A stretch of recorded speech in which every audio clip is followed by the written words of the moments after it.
প্রতিনিয়ত ইসরায়েলি হামলার শিকার হয়ে মৃত্যু এবং ক্ষুধায় কাতর গাজাবাসী হঠাৎ করে রাস্তায় নেমে আনন্দ উৎসব করল। গাজাবাসীর আনন্দ উল্লাসের কিছু ভিডিও সামাজিক যোগাযোগ মাধ্যমে প্রচারিত হচ্ছে। ফিলিস্তিনি সাংবাদিক সাইদ মোহাম্মদ ইনস্টাগ্রামে রাতের একটি ভিডিও ফুটেজ পোস্ট করেছেন। এতে দেখা গেছে প্রধান শহর দেইর আল বালাতে আল আকসা হাসপাতালের বাইরে পুরুষ ও মহিলাদের ব্যাপক সমাগম। সঙ্গীতের তালে তালে নেচে শীষ এবং হাততালি দিতে দেখা গেছে তাদের। একই সাথে আল্লাহু আকবার রব তুলতেও দেখা গেছে তাদের।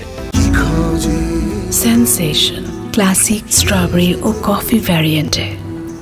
আরেকজন সাংবাদিক মোহাম্মদ আল হাদ্দাদ এর আরেকটি ভিডিওতে দেখা গেছে গাজার অন্য আরেকটি স্থানের রাস্তায় তরুণদের একটি ছোট দলকে নাচতে।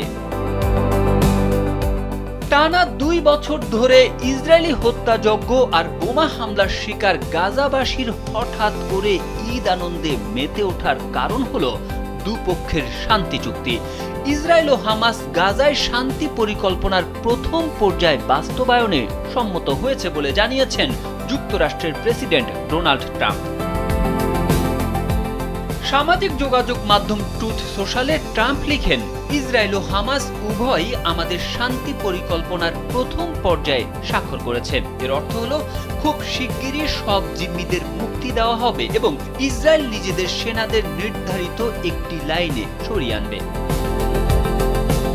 ইসরায়েলের প্রধানমন্ত্রী বেনিয়ামিন নেতানিয়াহু এই চুক্তিকে ইসরায়েলের জন্য একটি মহান দিন বলে অভিহিত করেছেন।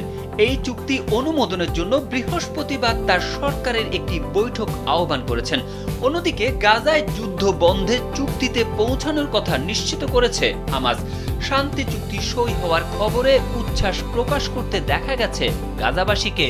ইসরায়েলেও অনেকে আনন্দ প্রকাশ করেছেন। এই শান্তি চুক্তির জন্য শুভেচ্ছা জানিয়েছেন বিশ্বের বিভিন্ন দেশের নেতা। জাতিসংঘের সেক্রেটারি জেনারেল অ্যান্তনিও গুতেরেস সব পক্ষকে এই চুক্তির সব শর্ত মেনে চলতে আহ্বান জানিয়েছেন। গুতেরেস বলেন, এই দুর্ভোগের অবসান হওয়া উচিত। তারেক আহমেদ, কালবেলা।